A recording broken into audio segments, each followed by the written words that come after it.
الحمد لله نحمده ونستعينه ونستغفره ونؤمن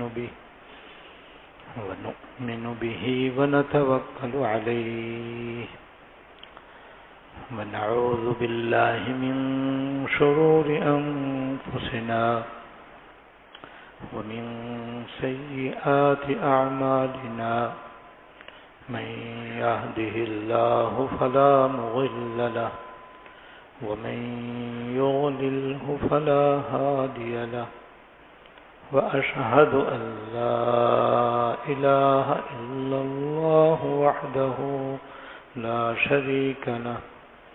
وأشهد أن سيدنا ونبينا ومولانا محمدا عبده ورسوله صلى الله تعالى عليه وعلى آله وأصحابه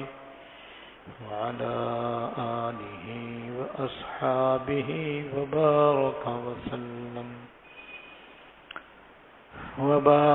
وسلم تسليما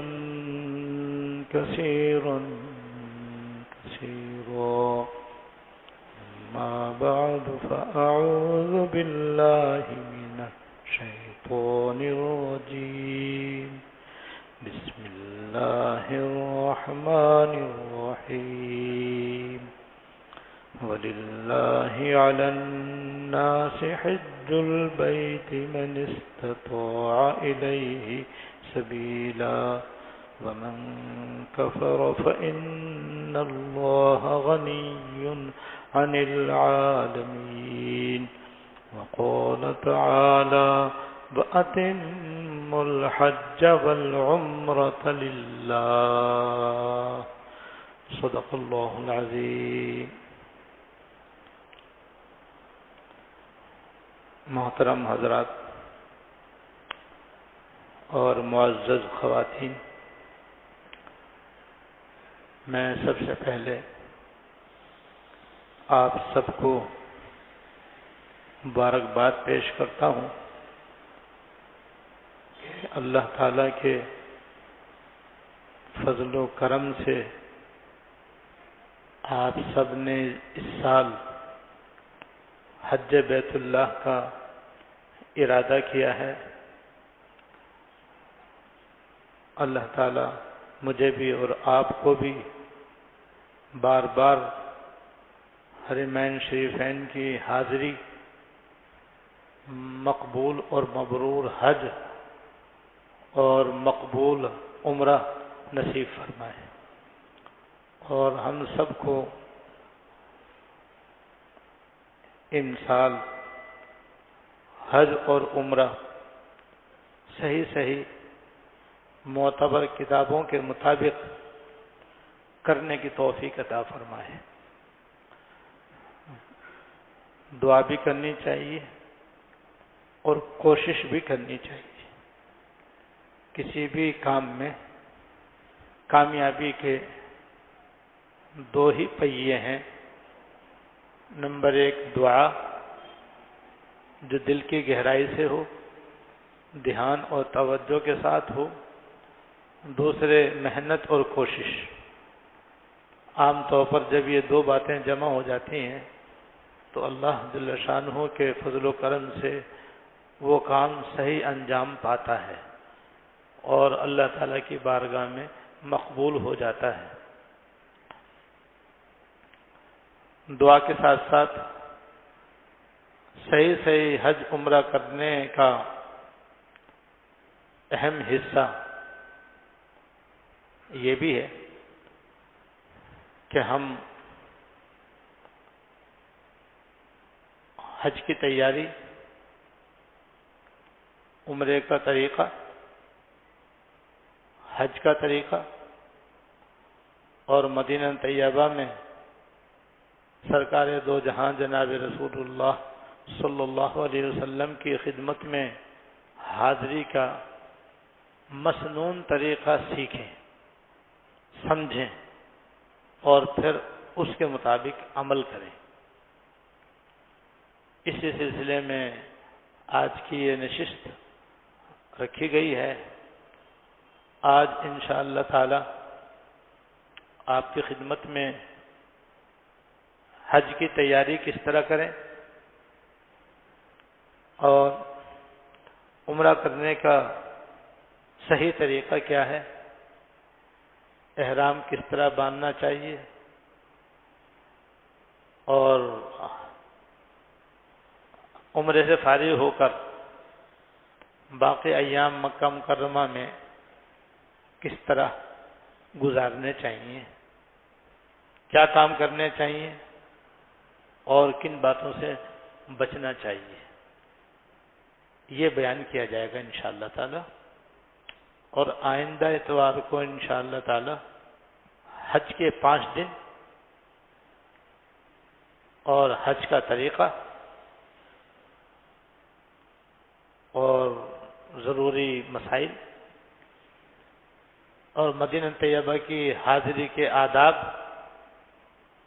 انشاءاللہ بیان کیے جائیں گے۔ ان دونوں نشستوں میں ہمیں اور آپ کو پوری توجہ کے ساتھ سننا ضروری ہے۔ خواتین بھی ہمتن متوجہ رہیں، مرد حضرات بھی پوری طرح متوجہ رہیں، اور جو باتیں بیان کی جائیں ان کو ذہن نشین فرمانے کی کوشش کریں، کیونکہ یہ اس پورے سفر کا خلاصہ اور مغز ہے، جو آپ کو بہت سی بڑی بڑی کتابوں کے مطالعے سے بھی بے نیاز کر سکتا ہے، اور آپ کو حج عمرے کی ادائیگی میں بھی بہت ہی معاون اور مددگار ثابت ہو سکتا ہے انشاءاللہ۔ اور پھر اس دوران اگر کوئی بات آپ کے سمجھ میں نہ آئے یا کوئی نیا سوال آپ کے ذہن میں آئے، آپ اس کو اپنے پاس نوٹ کرتے رہیں، اور بیان کے ختم پر جب میں یہاں سے جانے لگوں تو اگر وقت ہو تو اسی وقت پوچھ لیں، ورنہ مجھ سے وقت لے لیں، اور پھر اس وقت پر آپ مجھ سے رابطہ کر کے اس کو آپ سمجھ سکتے ہیں اور جان سکتے ہیں انشاءاللہ تعالی۔ لیکن بہرحال اس سلسلے میں آپ کو اچھی طرح ہر بات سمجھ کر جانے کی ضرورت ہے۔ اس سلسلے میں ایک اہم بات یہ بھی ہے کہ جس طرح ہر کتاب کا مطالعہ عموماً ناکافی ہوتا ہے، اسی طرح ہر بیان اور تقریر بھی عموماً ناکافی ہوتی ہے، کیونکہ ہر آدمی کے اپنے ذہن میں سوالات ہوتے ہیں، باتیں ہوتی ہیں جس کے بغیر اس کو تسلی نہیں ہوتی۔ اس لیے دونوں ہی کام کرنے کی ضرورت ہے، یعنی بیان سننے کی بھی ضرورت ہے اور معتبر اور مستند حج کی کتابوں کا مطالعہ بھی کرنے کی ضرورت ہے۔ اور انشاءاللہ تعالی آپ کی خدمت میں جو حج کی کتابوں کا سیٹ پیش کیا گیا ہے وہ عموماً میری کتابوں پر مشتمل ہوتا ہے، وہ نہایت ہی معتبر اور مستند ہے، اور ساتھ ہی یہ کہ وہ بہت مختصر بھی ہے، اور مختصر بات آدمی کو زیادہ یاد رہتی ہے اور اس پر عمل کرنا آسان ہوتا ہے، ورنہ اس موضوع پر تو مفصل کتابیں بھی موجود ہیں، لیکن نہ آدمی ان کا پورا مطالعہ کر سکتا ہے، نہ سمجھ سکتا ہے، عمل بھی کرنا مشکل ہوتا ہے۔ عموماً جو لوگ حج کرنے جاتے ہیں وہ پہلی مرتبہ یا دوسری مرتبہ جاتے ہیں، بارہا اور ہر سال حج کرنے والے خوش نصیب تو شاذ و نادر ہوتے ہیں، اس لیے بھی مختصر کتابیں زیادہ نافع اور مفید ہیں۔ تو ناچیز کی کتابوں کا ایک سیٹ ہے جس کا مردوں کے لیے کتاب ہے حج و عمرہ، اس میں یہ سب باتیں بیان کی گئی ہیں جو میں آپ کے سامنے اس وقت انشاءاللہ خلاصے کے طور پر عرض کروں گا۔ اور خواتین کا حج، اس میں خواتین کے حج عمرے کا طریقہ اور ان کے اپنے مخصوص مسائل بھی جگہ جگہ ذکر کیے گئے ہیں جن کی انہیں وہاں جا کر قدم قدم پر ضرورت پیش آتی ہے، اور ان کے احرام کا طریقہ مردوں کے طریقے سے قدرے مختلف بھی ہے، وہ طریقہ بھی اس کے اندر الگ سے ان کے لیے لکھ دیا گیا ہے، اور ضروری مسائل دونوں کتابوں میں خواتین و حضرات دونوں کے لیے یکساں ہیں،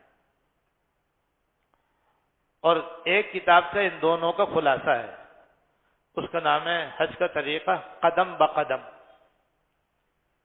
تو جو خواتین کے حج کا مطالعہ کر لے یا حج و عمرے کا مطالعہ کر لے تو اس کے بعد گائیڈ اور رہنما کے طور پر یہ کتاب سے اس کے لیے کافی شافی ہے۔ جو جیبی سائز میں ہے آپ اس کو جیب میں رکھیں یا احرام کے بیگ میں رکھیں، اور جو ہی آپ حرمین شریفین کا سفر شروع کریں بس اس میں آپ پڑھتے جائیں، کرتے جائیں، دیکھتے جائیں، عمل کرتے جائیں، تو انشاءاللہ آپ کو کہیں کوئی دشواری پیش نہیں آئے گی۔ نہایت سہولت اور آسانی سے آپ کا حج بھی ہو جائے گا، عمرہ بھی ادا ہو جائے گا، حاضری بھی ہو جائے گی، دعائیں بھی ہو جائیں گی، کیونکہ ہر چیز کی رہنمائی اس میں قدم قدم پر دے دی گئی ہے۔ اور ایک کتاب ہے دعائے عرفات۔ یہ دعائے عرفات، نام تو دعائے عرفات ہے لیکن اس میں دعائیں ساری وہ نہیں ہیں جو عرفات ہی کے اندر منقول ہیں، بلکہ عرفات کی دعائیں بھی اس میں ہیں۔ اس کے علاوہ بھی جو حضور علیہ الصلوۃ والسلام نے دعائیں مانگی ہیں ان کا مختصر اور جامع خلاصہ اردو زبان میں اور آسان انداز میں لکھ دیا گیا ہے۔ تو یہ خواتین و حضرات میں سے ہر ایک کی ضرورت ہے، ہر ایک کے پاس یہ کتابچہ ہونا چاہیے، اور آج ہی سے اس کی دعائیں مانگنی چاہیے، اور پھر حرمین شریفین میں پہنچ کر کے بھی مانگنی چاہیے، اور پھر خاص طور پر میدان عرفات میں بس اس کتابی کو لے کے بیٹھ جائیں، اور شروع سے لے کر آخر تک اس کو پڑھتے بھی جائیں، اور جو اعمال اس کے اندر لکھے گئے ہیں انہیں کرتے جائیں، تو انشاءاللہ غروب تک آپ کا سارا وقت جو سب سے زیادہ قیمتی وقت ہوگا وہ آپ کا یاد الہی میں اور دعاؤں میں اور مسنون اعمال میں جو میدان عرفات میں ہر آجی مرد عورت کو کرنے چاہیے، انشاءاللہ انجام پائیں گے۔ اور ایک کتابچہ درود و سلام کا حسین مجموعہ ہے، وہ اگر اس سیٹ میں نہ ہو تو آپ لے لیں۔ اس میں 45 درود و سلام کے کلمات ہیں جو حضور سے، صحابہ سے، تابعین سے، تبع تابعین سے، ائمہ مجتہدین سے اور سلف صالحین سے منقول ہیں، اور ان کے بڑے بڑے فضائل ہیں۔ وہ مدینہ طیبہ کی حاضری کا تحفہ ہے، وہ ابھی سے آپ اپنے معمول میں رکھیں، روزانہ ایک مرتبہ پڑھ لیا کریں۔ تو حدیث میں آتا ہے کہ جو سب سے زیادہ درود شریف پڑھنے والا ہوگا اور جو سب سے زیادہ سنتوں پر عمل کرنے والا ہوگا، قیامت میں اتنا ہی وہ حضور کے زیادہ قریب ہوگا۔ ظاہر ہے کہ حضور کی نزدیکی ہماری کامیابی کا بہترین ذریعہ ہے۔ ہماری کامیابی اسی میں ہے کہ حضور کے قدموں میں ہمیں جگہ نصیب ہو جائے، آپ کا دامن ہمارے ہاتھوں میں آ جائے، اور آپ کی شفقتیں ہم کو حاصل ہو جائیں۔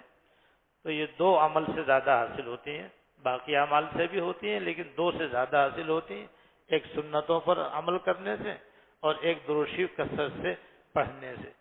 تو درود السلام کا حسین مجموعہ جو ہے وہ اس سلسلے میں آپ کے لیے بہترین رہنما ہوگا انشاءاللہ۔ اور ایک سلام وہ ہوتا ہے جو خود حضور کے روضے مبارک پر جا کر مسلمان پیش کرتے ہیں، اور اہل سنت والجماعت کا یہ عقیدہ ہے کہ حضور علیہ الصلوۃ والسلام اپنے مزار مبارک میں حیات ہے، آرام فرما ہے، اور آپ کے جسم اطہر میں اس قدر حیات ہے کہ اگر کوئی خود آپ کے روضے پر آ کر کے سلام پیش کرے تو آپ خود سنتے ہیں اور سن کر جواب عطا فرماتے ہیں۔ اس کے لیے بھی ان کتابوں میں مختصر طریقہ لکھا گیا ہے جو بالکل کافی شافی ہے۔ اگر کوئی صرف کتاب میں لکھے ہوئے سلام کے مطابق سلام پیش کر کے فارغ ہو کوئی حرج نہیں، لیکن کبھی کبھی آدمی کا دل چاہتا ہے کہ میں ذرا طویل سلام بھی پیش کروں، تو یہ بھی جائز ہے اور یہ بھی سلف صالحین سے ثابت ہے۔ تو وہ الگ کتابچے میں لکھ دیا گیا ہے، اس کا نام ہے درود و سلام کا سلام پیش کرنے کا طریقہ، سلام کا طریقہ اس کا نام ہے، وہ بھی جیبی سائز میں، تو وہ بھی کتابچہ آپ کو مل سکتا ہے، وہ ابھی اپنے پاس رکھیں، اگر کبھی حضور کے روضہ مبارک پر جاتے وقت موقع مل جائے تو آپ اس کے مطابق بھی سلام پیش کر سکتے ہیں۔ بہرحال معتبر اور مستند علماء کرام کی جو معتبر کتابیں، بس آپ اس حد تک اپنا مطالعہ محدود رکھیں۔ یہ میری پرزور آپ کی خدمت میں درخواست ہے۔ وجہ اس کی یہ کہ آج کل دین بڑا لاوارث ہو گیا ہے۔ دین جو ہے اس دنیا میں اس وقت بہت ہی لاوارث ہو گیا۔ جیسے عمل کے اعتبار سے بڑی زبردست کمزوری ہمارے اندر آ گئی ہے، ایسے ہی دین میں ہر اناڑی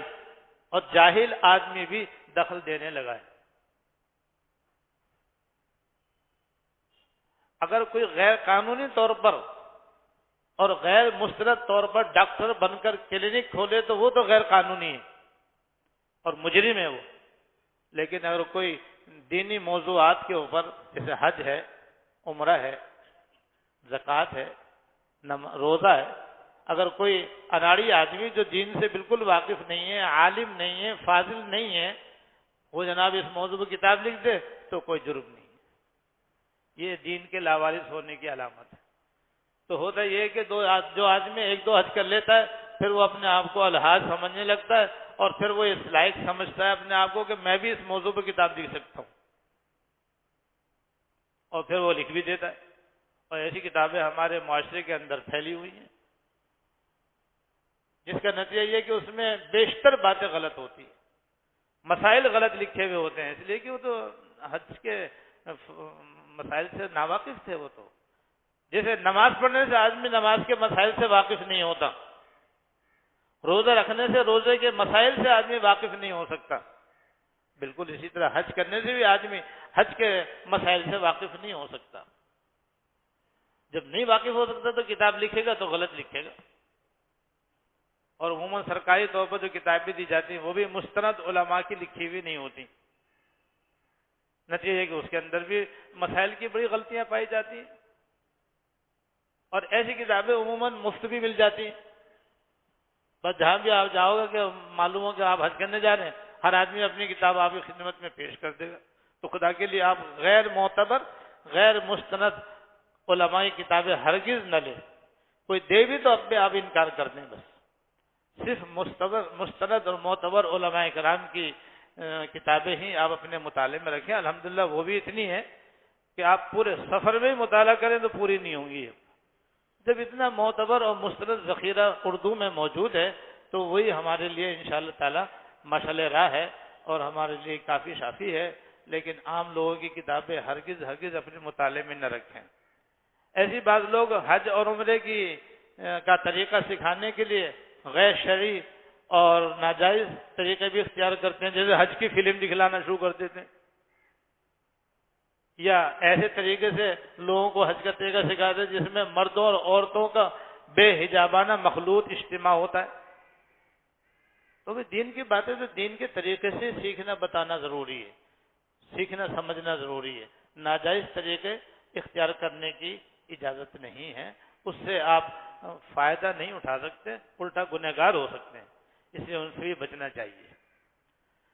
اس کے بعد اب میں آپ کی خدمت میں یہ عرض کروں گا کہ حج کی تیاری کیسے کرنی چاہیے۔ حج کی تیاری کا ایک طریقہ تو وہ ہے جو کہ انتظامی نوعیت کا ہے، وہ تو الخیر والے آپ کو بتا رہے ہیں، سمجھا رہے ہیں، اور انشاءاللہ آپ سمجھ لیں گے۔ میرا مقصد تو دینی اعتبار سے اور حج عمرے کی ادائیگی کے اعتبار سے تیاری کا طریقہ بتلانا ہے۔ تو سب سے پہلی بات جو حج کی تیاری میں ہے وہ ہے حج کی نیت،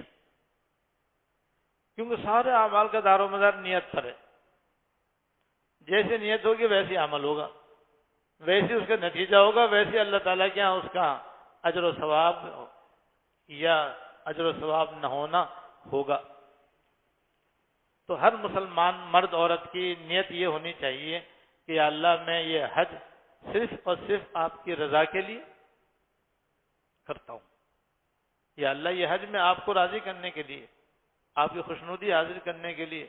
اپنا فریضہ ادا کرنے کے لیے، اور جو اس کا اجر و ثواب قرآن و حدیث کے اندر بیان کیا گیا اس کو حاصل کرنے کے لیے کرتا ہوں، اور کوئی نیت نہ ہو. یعنی شہرت، دکھاوا، نام مری، یا یہ جذبہ یا یہ نیت کہ جب میں واپس آؤں تو لوگ مجھے حاجی کہیں، حاجی کہیں، حاجی صاحب، حاجی صاحب، حاجی صاحب کہیں، اور خاتون کو حجن حجن کہیں، اور اس میں بڑا مزہ آتا ہے آدمی کو کہنے سننے میں. بس اس مقصد کے لیے ہرگز نہ کرے، کیونکہ دکھاوا اور ریاکاری کے ساتھ اللہ تعالیٰ کے یہاں کوئی عمل مقبول نہیں، الٹا عذاب ہے، اللہ بچائے. تو پہلی تیاری کا قدم اور بنیادی عمل یہ ہے کہ ہر حج کرنے والا مرد اور عورت یہ نیت کرے کہ اللہ میں یہ حج کرنے جا رہا ہوں صرف آپ کی رضا کے لیے، آپ کی خوشنودی کے لیے، آپ نے جو اس کا اجر و ثواب بیان فرمایا اس کو حاصل کرنے کے لیے، اور اس نیت سے کہ میرا حج حج مبرور ہو اور میرا عمرہ عمرہ مبرور ہو. پہلا کام یہ. اس کے بعد یہ ہے کہ حج پر جانے سے پہلے سب سے اپنا کہا سنا معاف کروا لیں. انسان مل جل کر رہنے والا حیوان ہے، سب ایک دوسرے کے ساتھ مل جل کر رہتے ہیں، تو اس کے اندر نا اتفاقیاں بھی ہو جاتی ہیں، لڑائی جھگڑے بھی ہو جاتے ہیں، ایک دوسرے سے تکلیفیں ہی پہنچ جاتی ہیں، اور بعض دفعہ قصدن بھی ایک دوسرے کو ستا دیا جاتا ہے، اور بعض دفعہ ایسی باتیں کہہ دی جاتی ہیں جو دوسرے کے لیے اذیت کا باعث بن جاتی ہیں، ہو جاتا ہے. تو حج پر جانے سے پہلے حج کی تیاری کے اندر یہ بھی داخل ہے کہ ایک مرتبہ ہر وہ خاتون جو حج کرنے جا رہی ہے، ہر وہ مرد جو حج کا ارادہ رکھتا ہے، اپنے سب ملنے جلنے والوں سے مل کر کے اپنا کہا سنا معاف کروا لے. اور آسان سا لفظ یہی ہے کہ بھئی کہا سنا معاف کر دو. اب جو کچھ زبان سے کہا وہ کہے میں آ گیا، جو برائیاں سنی وہ سننے میں آ گیا، یا جو کچھ تکلیفیں پہنچی وہ سب اس میں آ گئی کہ بھئی میری طرف سے جو بھی آپ کی حق تلفی ہوئی ہے یا آپ کو کوئی تکلیف پہنچی ہے تو میں اللہ کے لیے آپ سے معافی چاہتا ہوں، مجھے معاف کر دیں کیونکہ میں حج کرنے جا رہا ہوں. بس اتنا کہنا کافی ہے انشاءاللہ تعالی. پھر کوئی مسلمان ایسا نہیں ہے جو معاف نہ کرے. تو خواتین بھی اپنا کہا سنا معاف کروا لیں، مرد حضرات بھی سب اپنے ملنے جلنے والوں سے، دوست احباب سے، عزیز و اقارب سے، پڑوسیوں سے اپنا کہا سنا معاف کروا لیں. ایک کام تو یہ کریں، یہ بھی حج کی تیاری کا حصہ ہے. دوسرے اپنے معاملات جو ہے لین دین، اس میں بھی معاملات جہاں تک ہو سکے نمٹا لیں اور صاف کر لیں. دینا ہے تو ادا کر دیں، لینا ہے تو لے لیں یا اس میں مہلت دے دیں. اور اس طریقے سے کاروباری لین دین بھی ہوتا ہے، ملازمت میں بھی بہت سا لین دین ہوتا ہے، ویسے بھی معاملات لین دین کے انسان کی چلتے رہتے ہیں. تو جو بھی حج پر جانے سے پہلے لین دین مکمل ہو سکتا ہو کر لینا چاہیے، تاکہ جتنا بھی ہو سکے آدمی کا معاملہ صاف رہے بالکل. اور مجبوراً کچھ رہے تو رہے، اس کو پھر لکھ کے رکھ دیں، یا اپنے گھر میں اپنے بڑوں کو یا اپنے چھوٹوں کو یا اپنے برابر والوں کو، جیسے بھائی ہوتے ہیں، بیٹے ہوتے ہیں، ماں باپ ہوتے ہیں، ان کو بتلا دیں. والدین کے ساتھ یا بہن بھائیوں کے ساتھ اگر رنجش ہو گئی ہے تو اس کو بھی دور کر لیں، معافی تلافی کر لیں، والدین کو راضی کر لیں. غرض کے حقوق العباد کی جو کوتاہیاں ہیں جہاں تک ہو سکے ان کو دور کر لیں. دوسری چیز ہوتی ہے حقوق اللہ، اللہ تعالیٰ کے حقوق. اللہ تعالیٰ کے حقوق میں نماز پڑھنا، روزے رکھنا، زکوٰۃ دینا، قربانی کرنا، صدقہ فطر ادا کرنا، یہ اللہ تعالیٰ کے حقوق کہلاتے ہیں. تو اس کا بھی جائزہ لے لیں. بالغ ہونے سے لے کر اب تک ہر مرد عورت اپنا جائزہ لے کہ کتنی نمازیں اس کی قضا ہے، کتنے روزے اس کے قضا ہے، کتنی زکوٰۃ اس نے نہیں دی، کتنے فطرے اس کے باقی ہیں. اگر قربانی واجب تھی اور نہیں کی، ایک دفعہ نہیں کی، دو دفعہ نہیں کی، پھر کر رہے، جائزہ لے لیں. یہ اللہ تعالیٰ کے حقوق ہیں، ان کی ادائیگی شروع کر دیں، نمازیں ادا کرنا شروع کر دیں. اس کا آسان طریقہ یہ کہ تخمینہ لگا لیں اور محتاط تخمینہ لگا لیں، اور محتاط تخمینہ لگا کر کے بجائے نفل کے قضا نمازیں زیادہ پڑھنا شروع کر دیں. ہر روز 1 ہفتے کی پڑھ لیں، 10 دن کی پڑھ لیں، جتنی سہولت سے پڑھ سکیں پڑھنا شروع کر دیں۔ روزے قضا ہے تو روزے بھی ادا کرنے شروع کر دیں۔ عموماً خواتین کے روزے قدرتی مجبوری سے کچھ نہ کچھ ہر رمضان میں رہ جاتے ہیں۔ بعض خواتین وقت پر ادا کرتی ہیں، بعض نہیں ادا کرتی ہیں۔ جو نہیں ادا کرتی ہیں ان کے بہت سے روزے ذمے میں رہ جاتے ہیں، انہیں چاہیے کہ وہ روزے ادا کرنا شروع کر دیں۔ اسی طرح زکوٰۃ دیکھ لیں، منت مانی ہو پوری نہ کی ہو، فطرہ باقی ہو، اسی طرح قربانی نہ کی ہو، تو یہ سب کی ادائیگی کر رہی ہے، اللہ تعالیٰ کے حقوق کہلاتے ہیں۔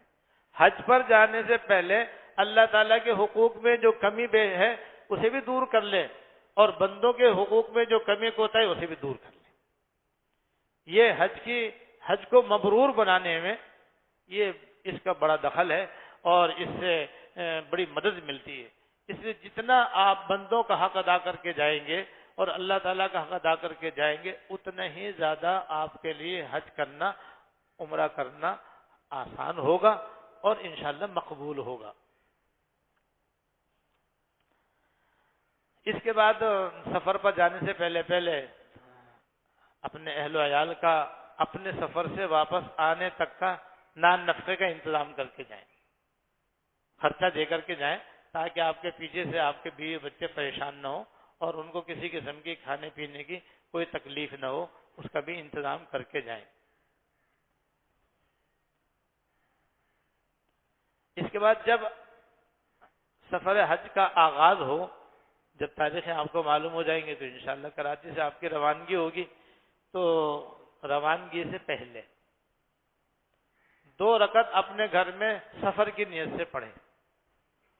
2 رکعت اپنے گھر میں سفر کی نیت سے پڑھیں، بشرطے کہ نماز کا مکروہ یا ممنوع وقت نہ ہو، اور پہلی رکعت میں سورہ فاتحہ کے بعد قل یا ایھا الکافرون، اور دوسری رکعت میں سورہ فاتحہ کے بعد قل ھو اللہ احد کی سورت پڑھیں،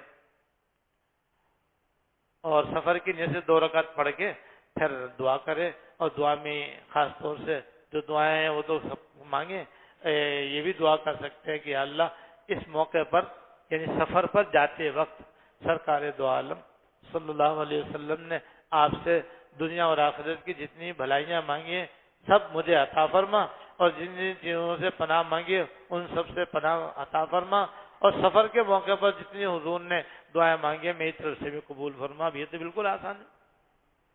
اب یہ دعا تو ایسا ہے کہ ہر مرد عورت آسانی سے مانگ سکتا ہے۔ اب حضور کی اگر دعائیں یاد نہیں ہے تو نہ صحیح، یہ تو یاد رہ سکتا ہے نا انشاءاللہ تعالیٰ، تو بس آپ یہی دعا مانگ لیں۔ اب اس میں حضور کی ساری دعائیں آ گئی، اس طرح سے آپ دعائیں مانگ کر اب اپنے گھر سے باہر نکلیں، اور گھر سے دایاں پاؤں پہلے نکالیں، اور گھر سے باہر نکلنے کی مشہور دعا پڑھ لیں، بسم اللہ توکلت علی اللہ لا حول ولا قوت الا باللہ۔ اس سلسلے میں میں کتاب کا حوالہ دے دیتا ہوں، وہ اگر آپ رکھ لیں گے تو آپ کو یہ ساری دعائیں پڑھنا بالکل آسان ہوگا۔ اس کا نام ہے حج کی دعائیں، کتابچے کا نام ہے حج کی دعائیں، وہ بھی ناچیز کا لکھا ہوا ہے، اور میں نے اس کے اندر حج کی سب دعائیں اور سفر کی دعائیں جو قدم قدم پر پڑھنی چاہیے اور بڑا ان کا ثواب ہے وہ لکھ دی ہیں، اگر دل چاہے تو آپ وہ بھی لے سکتے ہیں، اس میں دیکھ دیکھ کر آپ دعائیں پڑھتے چلے جائیں۔ بہرحال گھر سے باہر نکلے تو گھر سے باہر نکلنے کی دعا پڑھیں، اس کے بعد سواری پر بیٹھیں اور سواری پر بیٹھ کر کے اپنے سفر کی دعائیں پڑھ لیں، سواری کی دعائیں پڑھ لیں، اور اس کے بعد اب سفر ہمارا عام طور پر مکہ کراچی سے جدے کا ہوتا ہے، یا کسی کراچی سے مدینہ طیبہ کا ہوتا ہے، تو دوران سفر کیا کریں؟ اس کے لیے یہ ہے کہ راستے میں اللہ کا ذکر کرتے رہے، اللہ کا ذکر کرتے رہے، تسبیح پڑھتے رہے، تلاوت کرتے رہے، دعائیں کرتے رہے، زیادہ وقت اپنا اللہ کی ذکر میں گزاریں۔ اور عام طور پر یہاں سے جب لوگ حج کرنے کے لیے جاتے ہیں تو حج کی 3 قسمیں ہوتی ہیں، جس میں سے تمتع عام طور پر کیا جاتا ہے۔ حج کی 3 قسمیں ہیں، ایک کا نام ہے افراد، دوسری قسم ہے اس کا نام ہے تمتع، تیسری قسم ہے قران۔ حج افراد میں خالی حج کا احرام باندھا جاتا ہے، بس حج تک درمیان میں عمرہ نہیں ہوتا اس کے اندر، بس حج کے مہینوں میں آدمی صرف حج کا احرام باندھتا ہے اور پھر حج ہی کرتا ہے، عمرہ اس کے بعد کرتا ہے، اسے کہتے ہیں افراد۔ اس میں قربانی واجب نہیں ہوتی، صرف مستحب ہوتی ہے، اور بعض لوگ یہ بھی کرتے ہیں۔ دوسری قسم ہے تمتع، حج تمتع۔ حج تمتع اسے کہتے ہیں کہ آدمی یہاں سے جاتے وقت پہلے عمرے کا احرام باندھے اور مکہ مکرمہ میں جا کر پہلے عمرہ کر لے، عمرہ کر کے پھر احرام کھول دے، پھر اس کے بعد حج کے قریب حج کا احرام باندھے اور پھر حج کر لے، اس کا نام ہے تمتع۔ اس میں درمیان میں آدمی کو موقع مل جاتا ہے آرام کرنے کا، اور عمرے کے بعد حج تک آدمی بغیر احرام کے آرام سے رہ سکتا ہے، اور درمیان میں جتنے چاہے طواف کرے، اور مزید عمرہ کرنا چاہے تو عمرے کر سکتا ہے۔ لیکن بہرحال اس کا یہ احرام مسلسل نہیں ہوتا، پہلے عمرے کا احرام ہوتا ہے، پھر عمرے سے فارغ ہو کر کے آدمی آزاد ہو جاتا ہے، پھر حج کے قریب حج کا احرام باندھ کر کے حج کرتا ہے، اسے کہتے ہیں حج تمتع۔ اور تیسری قسم ہے حج قران۔ تیسری قسم ہے حج قران۔ قران کے معنی آتے ملانا۔ تو حج قران کے اندر حج اور عمرہ دونوں کا احرام ایک ساتھ ہوتا ہے۔ جب آدمی نیت کرتا ہے حج کی تو اس میں حج کی بھی نیت کرتا ہے، عمرہ کرنے کی بھی نیت کرتا ہے، دونوں کی نیت کر کے لبیک کہتا ہے، تو اس کے حج عمرہ دونوں کا ایک ہی احرام ہو جاتا ہے۔ اور اس طرح سے پھر وہ یہاں سے جا کر کے عمرہ کرتا ہے، عمرہ کرنے کے بعد بھی اس کا احرام نہیں کھلتا، کیونکہ حج کا احرام باقی ہے۔ حج تک پھر بھی وہ احرام ہی کی حالت میں رہتا ہے، اور احرام کی پابندیاں اس کے اوپر لاگو رہتی ہیں، اور حج کر کے پھر وہ دونوں کے احرام سے فارغ ہوتا ہے، اور اس طرح سے ایک ہی احرام سے اس کا حج بھی ادا ہوتا ہے اور عمرہ بھی ادا ہوتا ہے، اسے حج قران کہتے ہیں۔ ان میں حج قران سب سے افضل ہے، اس کے بعد حج تمتع کا نمبر ہے، وہ افضل ہے، اس کے بعد پھر حج افراد ہے، سب سے افضل قران، پھر تمتع، پھر افراد۔